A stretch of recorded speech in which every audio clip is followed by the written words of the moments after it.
একটি গভীর সবুজ জঙ্গলে একটি বুদ্ধিমান কাক আর একটি রঙিন টিয়া পাখি থাকত। তারা একই বট গাছের ডালে বসে থাকত, কিন্তু দুজনের স্বভাব ছিল একদম আলাদা। কাক ছিল খুব চতুর আর শান্ত স্বভাবের, আর টিয়া ছিল খুব চঞ্চল এবং সব সময় কথা বলতে ভালোবাসত। একদিন টিয়া কাককে বলল, বন্ধু কাক, তুমি এত চুপচাপ কেন থাকো? কাক হেসে বলল, আমি বেশি কথা না বলে চারপাশ ভালো করে দেখি, এতে বিপদ আগে বুঝতে পারি। কিছুদিন পর জঙ্গলে এক শিকারী এসে জাল পাতল। টিয়া খেলার ছলে উড়তে উড়তে জালের কাছে চলে গেল।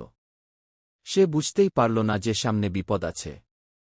কাক দূর থেকে সব দেখে দ্রুত উড়ে এসে বলল, টিয়া বন্ধু, ওদিকে যেও না, সেখানে শিকারীর জাল আছে। টিয়া দ্রুত ফিরে এলো এবং বড় বিপদ থেকে বেঁচে গেল।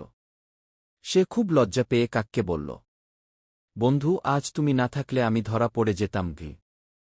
কাক মিষ্টি করে বলল, বন্ধু মানেই একে অপরকে সাহায্য করা। তারপর থেকে টিয়া আর শুধু দুষ্টুমি করত না, সে কাকের মতো সাবধান হতে শিখল। আর তারা দুজন ভালো বন্ধু হয়ে আনন্দে জঙ্গলে থাকতে লাগল।